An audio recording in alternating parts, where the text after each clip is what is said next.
Awesome. Well, today on Fueling Your Legacy, we have a wonderful guest, Niki Zager. She's going to be talking about different experiences in her life and how she's overcome the mindsets of others, the negative self-talk and negative presence of others, and how we can together become better at that same thing. But to introduce Niki, she was born in Salt Lake City in 1988. She moved to San Diego when she was 5 years old and was really raised kind of as a tomboy. And she just did tons of really all the sports. I'm going to list them off here in a second. But at age 7, she was diagnosed with Legg Calve Perthes Disease and was told that she would never be able to run, do gymnastics, or any sort of high-impact weightlifting sports.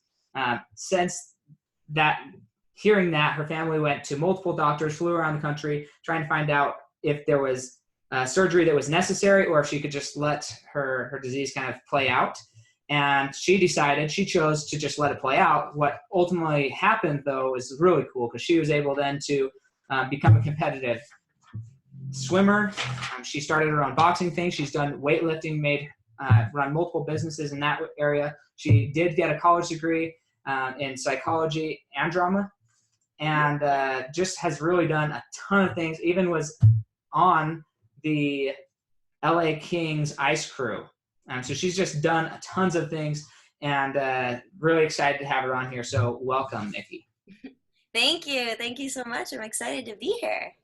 Well, we're excited to have you here as well. We want to start out with just you describing or telling the story, maybe your childhood in your own words, and what that experience was like, hearing that you potentially wouldn't be able to do what you love to do, and then how you overcame and decided to move past that. Yeah, absolutely. Well, like, you said, I was 7 years old when I was first diagnosed. So at that time, I was an only child and my dad really wanted a boy. So we were throwing footballs all the time. I was playing soccer and I was also playing softball. So super, super active. And I just noticed a pain in my hip one day. We went in, we thought it would be like growing pains, and they diagnosed me with this hip disease.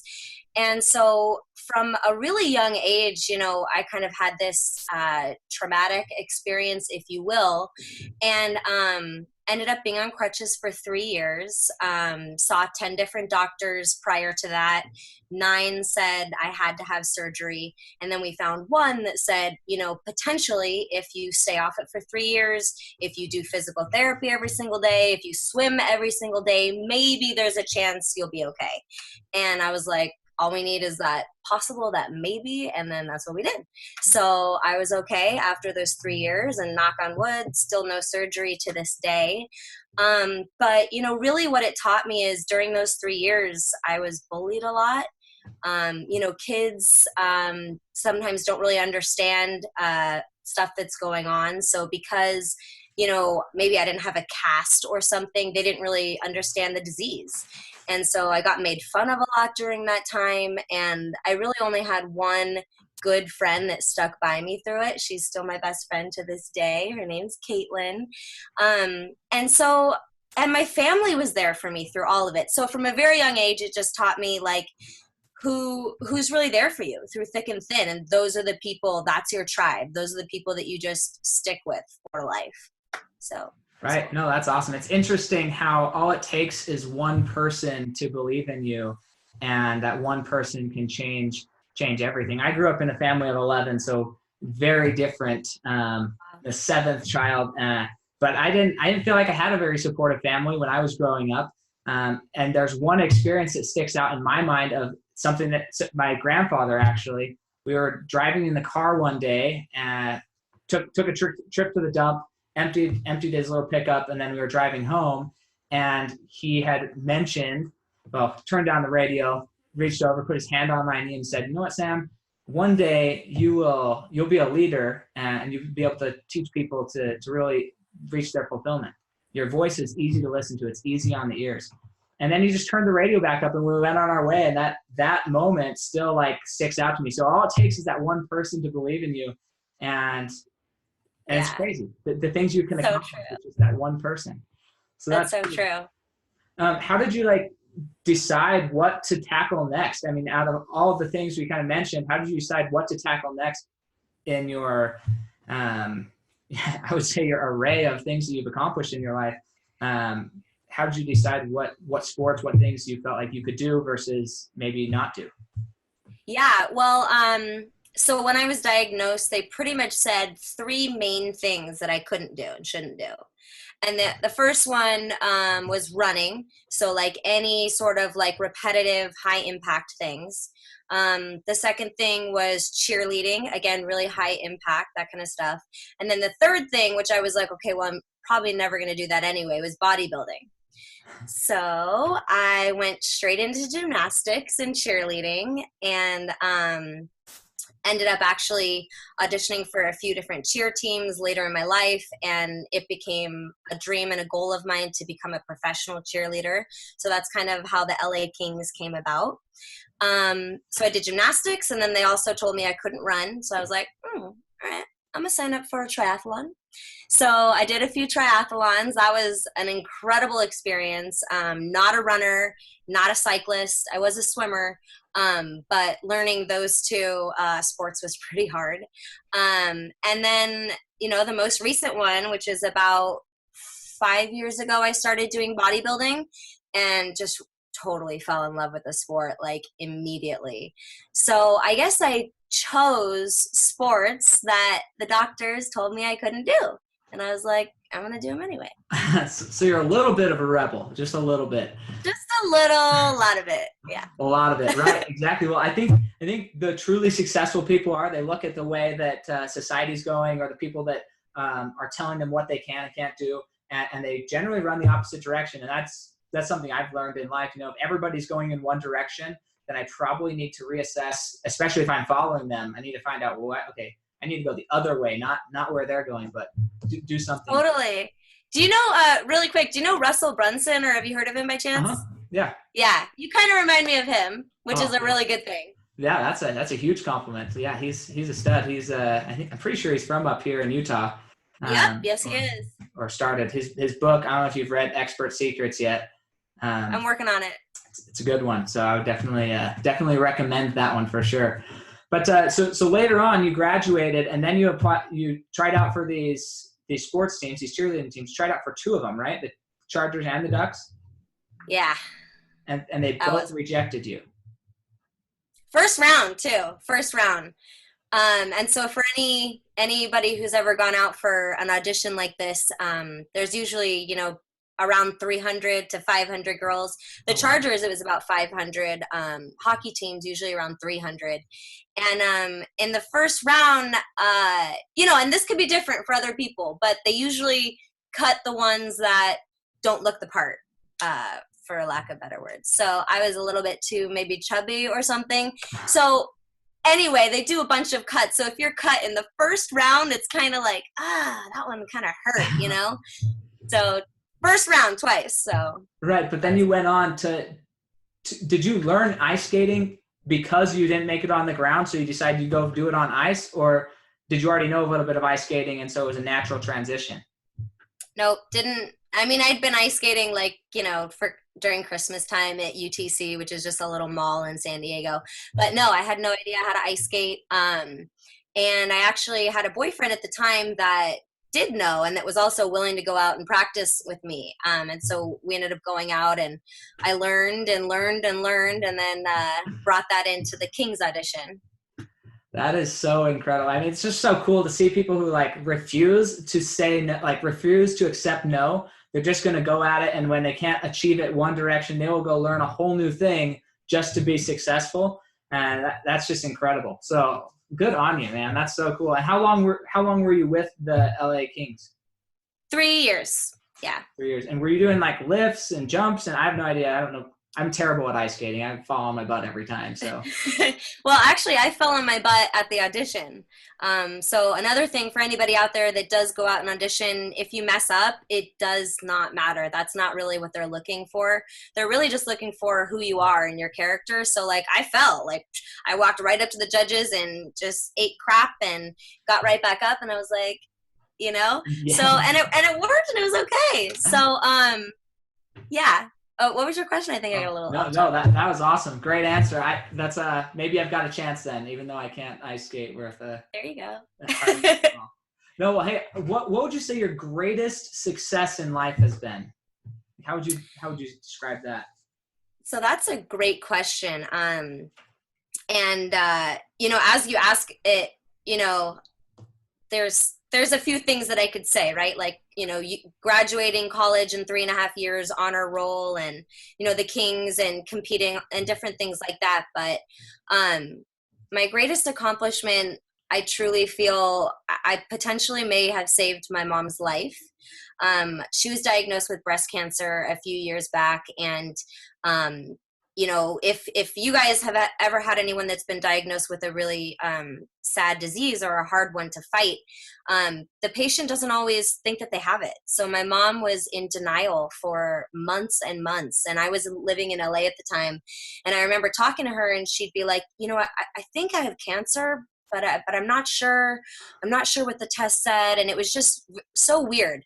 So I just moved home. I just picked up all my stuff, moved home, took her into the doctor, found out she did indeed have it, set up all of her appointments, and was really just there for her every step of the way, and took her to all the appointments. And, in life, you can accomplish so much. You can make money, you can get a degree, you can start your own business, but the greatest accomplishments and the things that feel the best for me is when I take care of another soul and I help someone else. And so that got to be my mom. So I feel really actually thankful that I got to be able to be that person for her.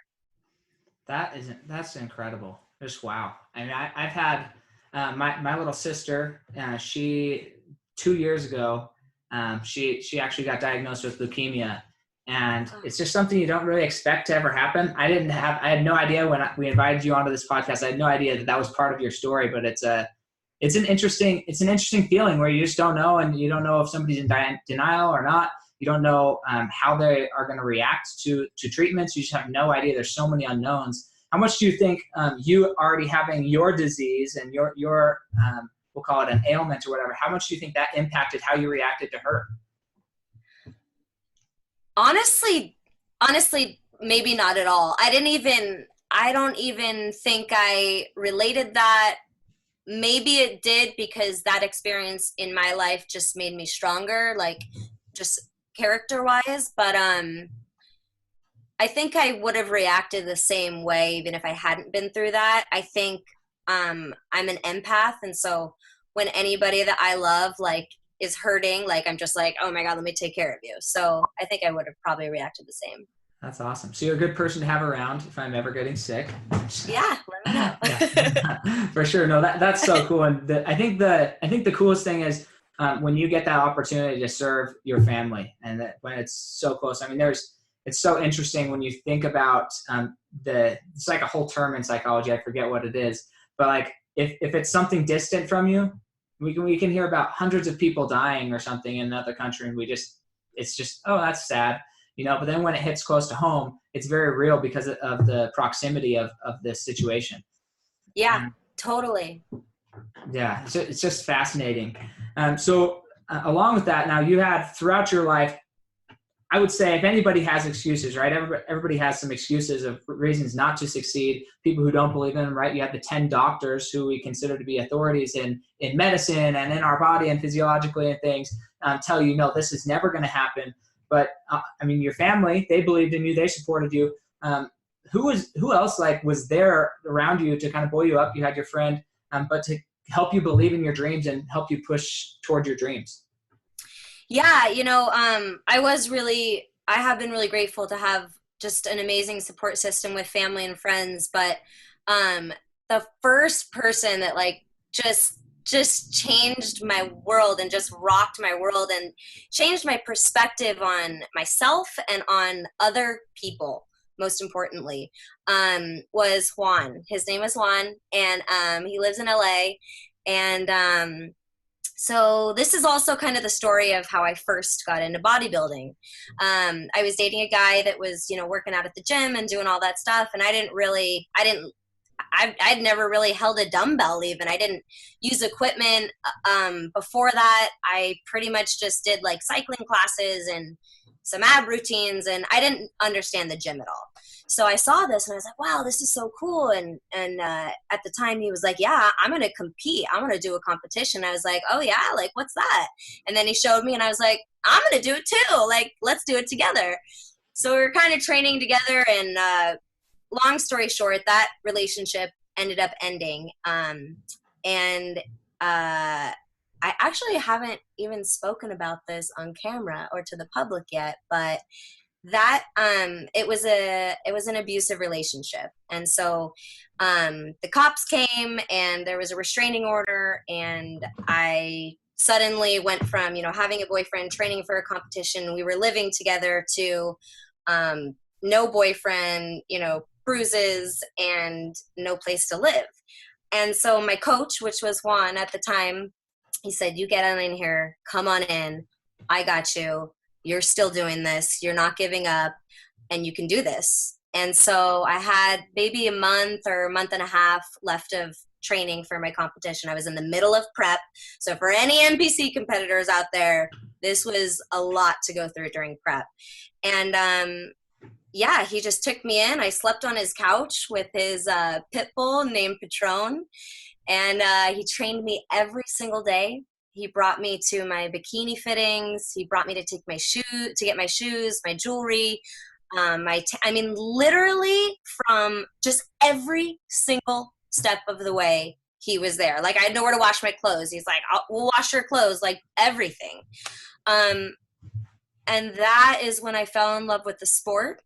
And that's when I also realized that there are still a lot of really good people out there with huge hearts. And that was kind of something at the time that I think I had forgotten or kind of given up hope on, because I wasn't with someone that was a very good person. And so, yeah, he was the first person that really believed in me and saw it through to the end. My first competition, I placed. It was, I think I got third, or fourth. And so it was just like incredible. Yeah, Juan. Wow. Juan, that is an incredible story. That's crazy. It's just like, again, it goes back to those few people. There's so many people or so many reasons not to quit, and that there's few people who are able to push you just a little bit farther, a little bit harder, to get to the point where you can actually reach your potential and have the vision and not seeing any limitations, which is what can this person achieve. And if we can all learn to really believe in each other that way, that's a huge part of it. But how would you say, when do you think you got your first like ignition of self-confidence? Because obviously toxic relationships, they're never fun, right? Yeah. But in them, it's a certain level of just lack of respect, if we're being honest, right, with ourselves, that we even be in that type of relationship. So how did you go from that, the mentality that would accept that, to no, I respect myself enough, I have enough self-confidence that I don't have to settle for situations like that might compromise who I am and I know, and the value that I know I have?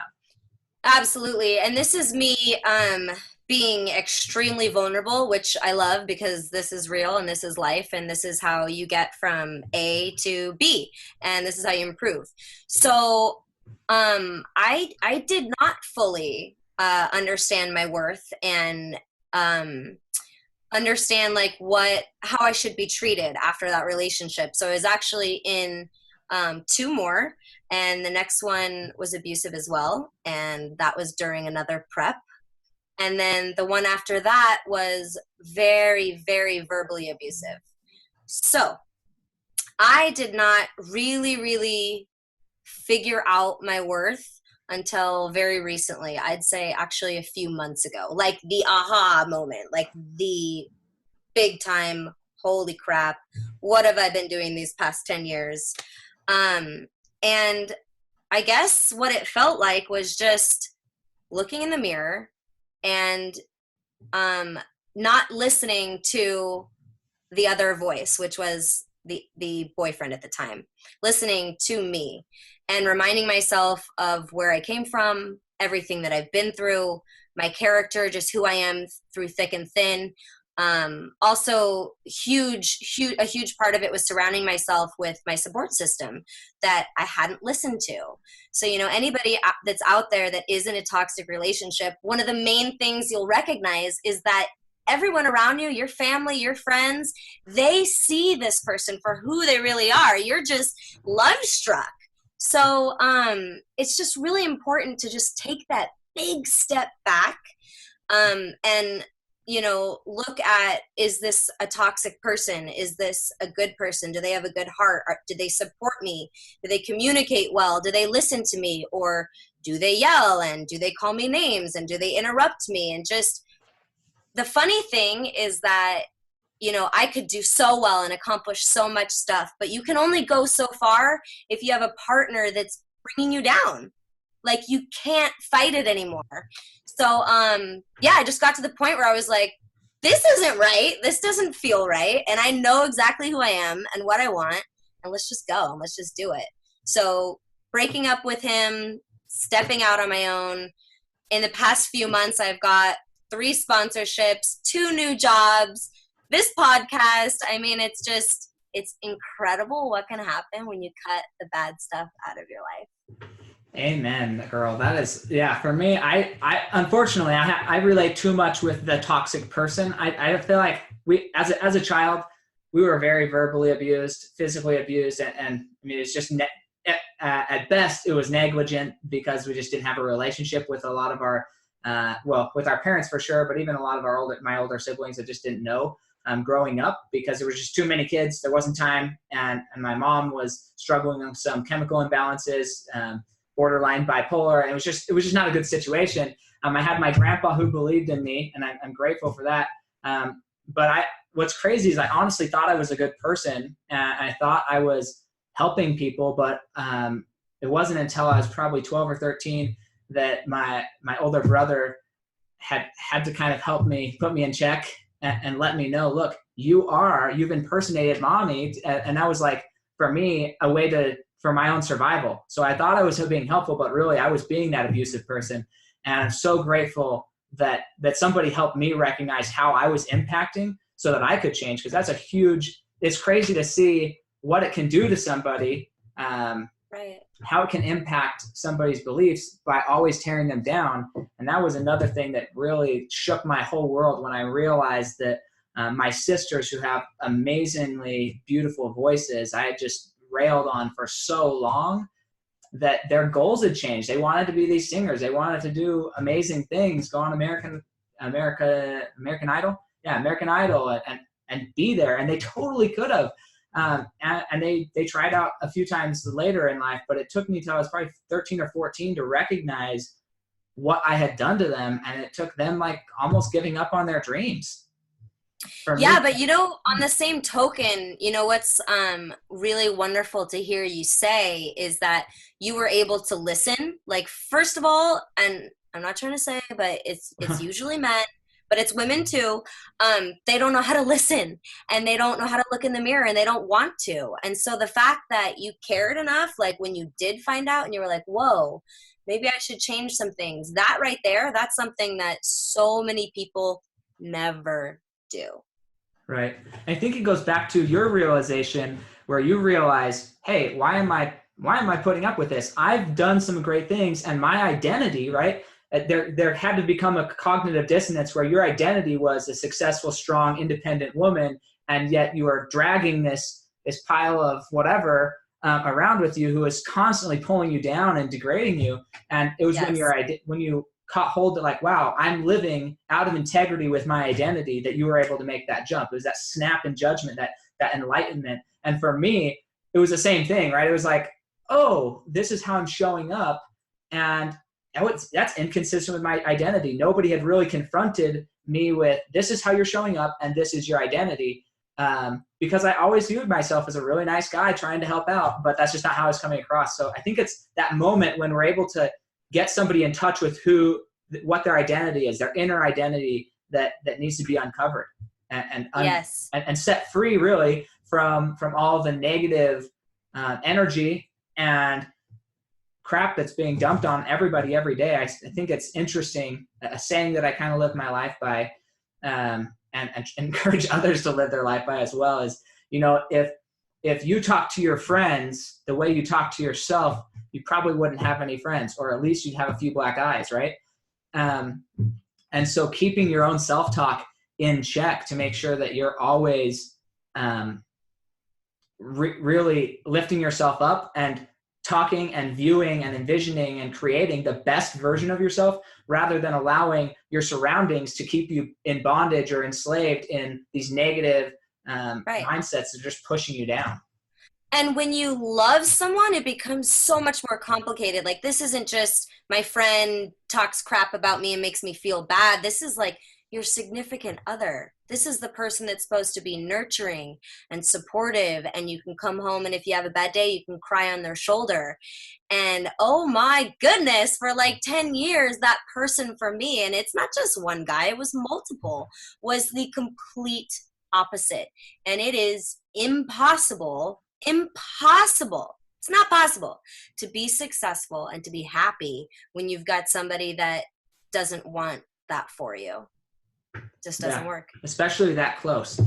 Sometimes you can take it from that environment or take it from that naysayer and say, okay, well, I'm going to go prove you right. I did one of the videos, one of the pillars to success, in my opinion, is you have to be successful for your haters, right? Because most of the reason why somebody's going to be hating on you is they're displaying an outward identity in themselves, right? They're unsure of their own worth. They're unsure of their own ability to achieve success. And so almost like crabs in a barrel, they have to pull you down so that they don't have to confront their own insecurities.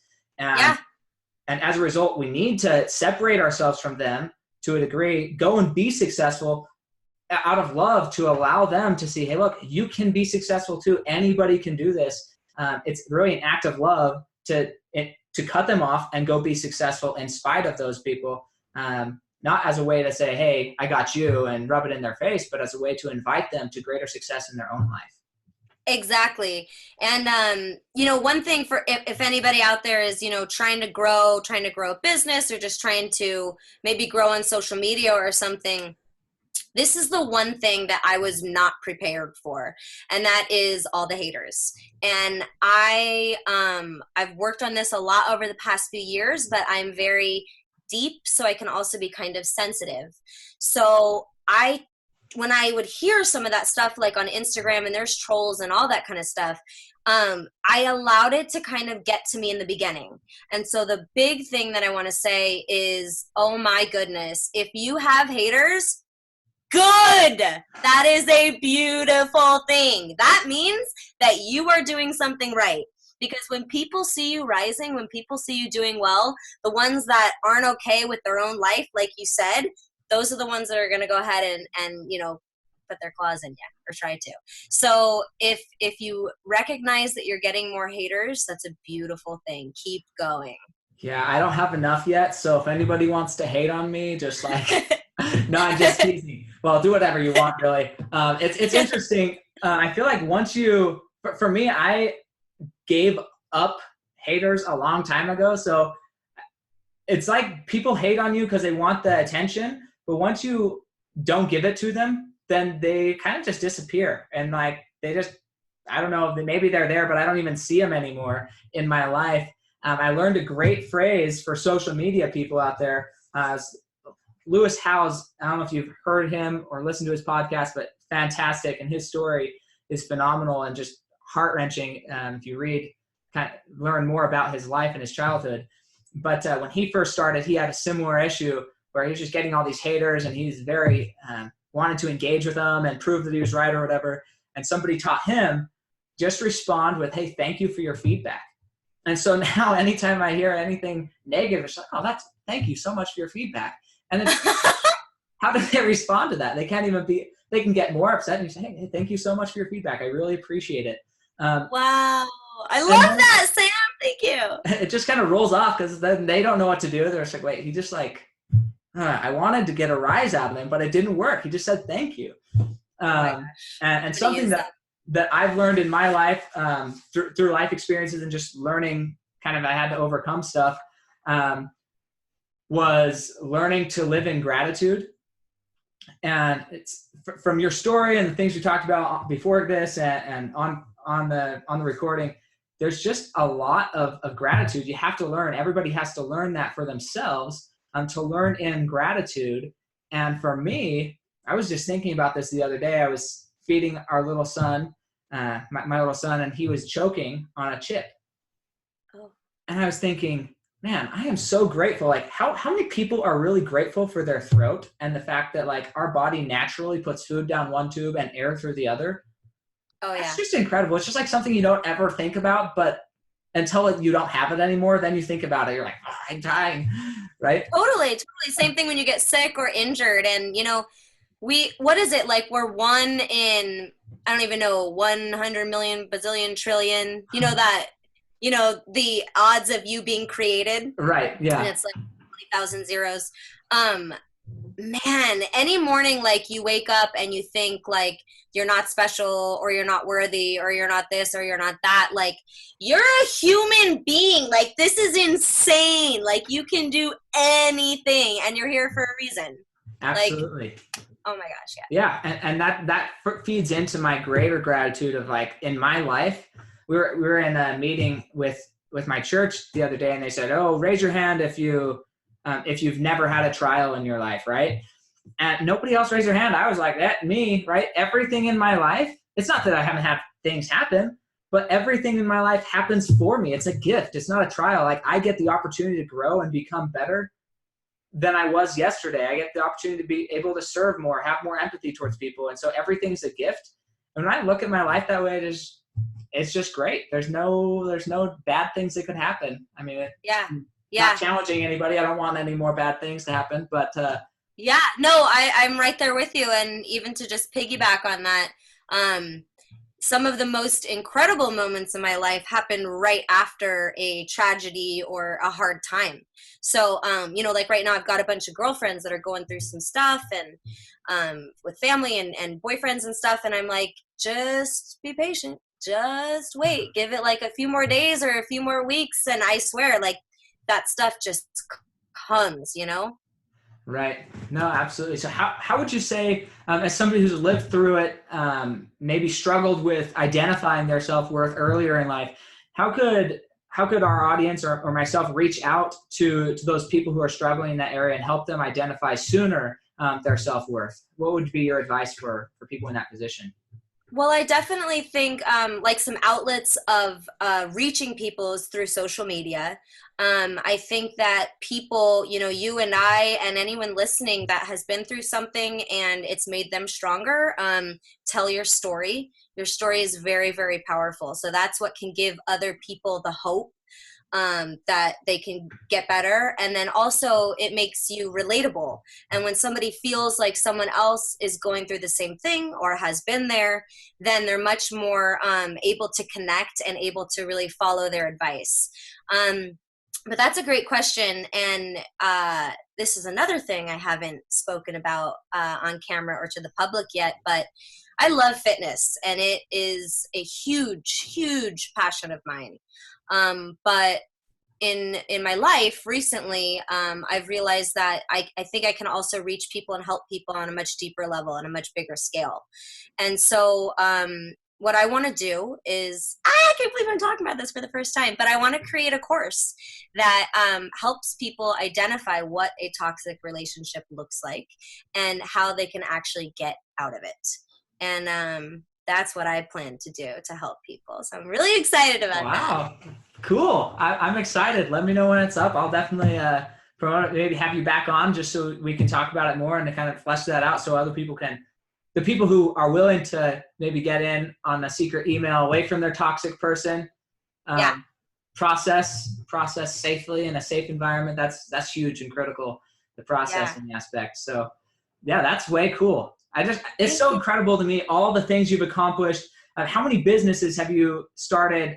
We're going to start with actually the first time you decided to become an entrepreneur, because this is a story that I think everybody needs to hear, and many people probably can relate with the first half, but it's the second half that really like pushes you and accelerates you in that I want the listener to hear. Oh yeah. So do you want me to take them all the way back to when I was like 4? Oh yeah, all the way back. all the way back. Okay, so when I was like 4, I used to create all these like little clubs, and I would invite all my friends over. But if they wanted to be in the club, they had to pay 10 cents per month, and I had a little piggy jar. And then they also had to, one was like an art club, for example. So they had to like donate one piece of art per month. And they had to like sign in and all this stuff. So I think before I even realized what entrepreneurship was, I was an entrepreneur. And then when I was 7 and I was diagnosed with crutches, and my dad may have influenced me a tiny bit, but yeah, my dad was like, you know, you should go down and maybe sell lemonade. You know, I bet people would love that you're on crutches and just go ahead and try that. So yeah, I used to do lemonade sales when I was on crutches, and I made some pretty good money. I made like $300 in like 3 hours. So I averaged like $100 an hour, sold lemonade from like 7 to like 15. So that was that was good. And then first business I like officially started was it was called Lil, Lil apostrophe, Lil One's Babysitting and Tutoring. And I took my little brother's Bird Rock handbook, and I love these stories because this is like for anybody out there that's maybe younger or something, you know, if you're doing like a mowing your neighbor's lawn business or like whatever it is, like keep it up. Like that's where you start. So took my little brother's elementary school handbook and just made flyers and business cards and went all around to all the neighborhoods and houses in La Jolla and passed out my cards. And then that's how I started my business. And that lasted for, about like 10 years. I had customers from that. And so that pretty much paid for me to go to college and do what I wanted for those 10 years pretty much. I worked some other jobs as well, but yeah, that was a good one. And then I also started a boxing business. Yeah. And then now personal training. So you've just done it all. And I mean, obviously from a young age, you've been dealing with money. Where did you learn like the principles of saving and being able to take that money that you were earning and put it towards college and put it towards these other aspirations that you've had? I think my dad was a big influence for that, and my mom as well. My dad still is a personal injury attorney, and my mom was a divorce lawyer. So they both, you know, they didn't come from nothing, but they definitely worked their way up. And so seeing them, you know, hearing the stories of my dad hitchhiking from New York to California with like $20 in his pocket, and then, you know, owning a multi-million-dollar house in La Jolla and running his own business. So he's an entrepreneur as well. And my mom as well, she worked for herself. So I think it was kind of instilled in me, you know, from birth. And they really inspired me a lot. My mom bought her first house by herself when she was like, I want to say 25, out in Utah. So they're just like incredible human beings, and they've been a huge inspiration for me.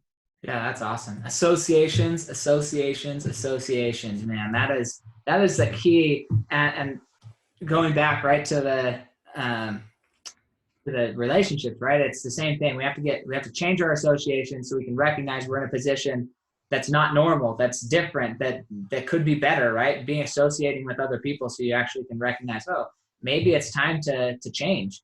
And that can be a good thing. If you're always associating with great people, then you're going to be able to naturally be lifted up to their level of consciousness and their expectation, not because like they're expecting it of you or you're going to be outcast or something, but just because they believe in you. They believe that it's possible because they've been able to accomplish something. They naturally believe in you to accomplish the same or more in a lot of cases. Yeah, exactly. And you know, the biggest mistake that I made that I'm really not proud of, but I feel like it'll help a lot of people out there, is I was like, well, you know what? My tribe is so strong, because it is.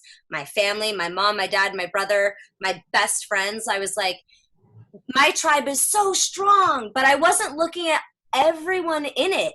My significant other, like, you know, a lot of times a really important person in our life was all bad. And so even if you have an amazing family, an amazing support system, a great coach or a great teacher, if your significant other doesn't believe in you and doesn't build you up, get rid of them. Get rid of them. No, absolutely. There's I wish I had it in this. Have you ever read the book Outwitting the Devil? I haven't, but I've heard of it. Okay, this book, like, it changed my life. I just did a podcast on it earlier today, but it was talking about, one of it talks about marriage, and Napoleon Hill asks the devil, and he says, is divorce good? Is it bad? Should they stay in the relationship out of duty to their children, whatever? And the devil's like, if they stay in it, that's good for me because it creates contention and fear and all those things. And so then Napoleon Hill says, well, what would your advice be if they didn't want to be under your influence? And he says, yeah, nobody should stay in the presence or be associating with on a regular basis people who are toxic or going to destroy their belief in themselves or doubt themselves or instill fear. Those people, they should just get out of a relationship. And I thought it was interesting because generally, I mean, it's getting less taboo, divorce, but you don't want to go into a relationship expecting divorce. But on the other hand, you don't want to just stay in a relationship that is terrible just because you can't get divorced. And that's just abusing yourself and allowing somebody else to abuse you, which I don't think is healthy. Yeah, not at all. And it brings you down. You down. So anyways, good book. Read it for sure if you get a chance. But I wanted to kind of talk about two more things. What books do you feel like are really valuable, or even authors, if you find certain authors really speak to you and kind of light your heart on fire, who would those be? I love books and they've definitely impacted my life, but I have to be honest, YouTube and video has impacted my life much more. So the two people that really changed my life is Bob Proctor and Tony Robbins. And oh my gosh, the first light bulb. So there's kind of been a series of light bulbs, like I explained, but the first big one was when I watched a Bob Proctor video. I'll have to find which one it was and I'll let you know. But I watched the same freaking video. It's 30 minutes long for like 60 days. And I didn't stop watching it until I believed in who I was. And I believed that I could do anything. So I think it's very powerful to know your weakness. And obviously, like if I've been in relationships where I wasn't respected, my weakness was maybe not respecting myself enough. So know your weakness and face that and find a video or book that addresses that. And then read that book or watch that video again and again and again and again, and again until you believe it and until it works for you. And so that's what I did, and that really helped. And they're both motivational speakers for anybody who doesn't know who they are. They talk a lot about, changing your mindset and that kind of stuff. It's very powerful. Yeah, no, they're definitely two of my favorite as well. Bob Proctor specifically, one of his series I love. It's called You Were Born Rich, and it's just incredible. Just like talking about, from the very the odds of you being here, everything, like we were just born rich of blessings, rich of circumstances, and the fact that we're here is just amazing. And so because of that, we can do anything we want. And that one's like a 6-hour series, but it's fantastic. The whole series is just really, really incredible. So what would you feel like? Oh, go for it. I was just gonna say, I love that you know him. Not a lot of people know who he is, so that's really cool. More and more people need to see him. That's what I would say. More and more people. So what would you say is holding you back from reaching your next level then? I mean, you've overcome a lot, and you kind of have had this enlightenment of your own self-worth that you can accomplish anything, but what's holding you back now? So currently, the thing that I'm struggling most with, which I am happy to have, universe, I'm very happy to have, but is balance, is freaking balance. I mean, I think, especially since I got out of my toxic relationship, like all of this like beautiful energy and amazing people have just flocked into my life and opportunities. So I am busy as all my, I mean, it was hard to even schedule this interview. So I've been very, very busy with incredible people. And so, balancing family and friends and dating and, building a business and training for nationals right now and everything else is a lot. So the thing that I'm struggling most with is sitting down during my power hours and crushing my business goals. Everything else, spirituality, fitness, family, friends, all that is amazing, awesome, so grateful. But you got to have like everything. And I'm not really driven by money. So I feel like that's part of the reason why I don't just sit down and like make a business. I just want to help people and stuff. So I need to kind of transition into a business mindset, creating this program that I told you I want to make, and utilizing my power hours. And just really quick, anybody out there, if you don't know what your power hours are, figure it out. They're very, very powerful. Everybody works well at different times of the day. So whether that's the morning or the evening or midday, whatever it is, when does your brain function at its highest? And when can you have the least amount of distraction? So for me, unfortunately or fortunately, that's like 5 to 8 a.m. So when I'm most successful and doing the best in my business and everything, 5 to 8 a.m., phones off, grind it out. So find out what your power hours are and definitely do that every single day. That'll be huge for me too. I need to do it too. So here we go. No, for sure. Those are my power hours as well. If I want to write something, study for a test, anything like that, I'm useless in the evening. Right about like 8, 9 o'clock, I'm done. Like my mind is just like in detox mode and review, planning for the next day, but not like super intensive anything. But then I can get up at 4:35 in the morning and be studying and have a great morning. But it is like, you have to find out what works best for you. I have a friend, his power hour is like 11 p.m. to like 1 a.m. And I don't understand that at all. Like, then I'm asleep. Like I'm not I'm useless to everyone at that point in the middle of the night. So my coach, his name's Brett Contreras, and he's huge in the fitness industry, and his nickname is the glute guy. And so he kind of invented the barbell hip thrust, and he's incredible. He's actually another person that has really believed in me and seen me through from the beginning, and right now I'm in prep with him for nationals.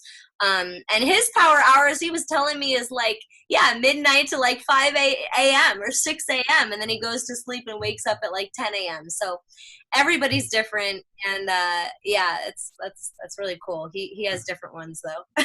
Yeah, awesome. Well, hey, Niki, thank you so much for your time. I know you're busy. I know that I was lucky to grab you for an hour or so. I want to ask you one final question, though, and that is, how do you want to be remembered? What do you want your legacy to be? Well, it's kind of changed over the years. It kind of started with helping people transform their bodies and be confident and look the way they want to look and feel the way that they want to feel. But I'd love to take that to an even deeper level and help people live the lives they want to live, period. Spiritually, mentally, physically, all of it. And then also just to inspire people to take risks. Just do it. Like, this is it. We have one life. And I've done a lot of that in my life. So I aim to hopefully inspire and encourage other people to do the same. It's scary. It's not always easy. You're going to be told a no a lot of times. But just keep getting back up and keep doing it. So taking risks and living the life that you dream of, because this is it. There's only one. That's true. And just thank you so much. That's incredible. And just that mission and vision, I hope that rings true for everybody. Digging inside of yourself and finding out what you can be good at, and then call Niki and she'll help you really, really flesh that out and express that to your fullest, which is awesome. Thank you so much. Really, You're welcome. your time. No problem. And yeah, if anybody, wants to shoot me a message or has any questions about this or questions for me personally, Niki Zager, NikiZager on Instagram. So feel free to shoot me a message. Awesome. And are you anywhere else like YouTube or Facebook? Yeah, everywhere. Niki Zager. You can look Niki me up. Zager. Awesome. Cool. Yeah, go check her out.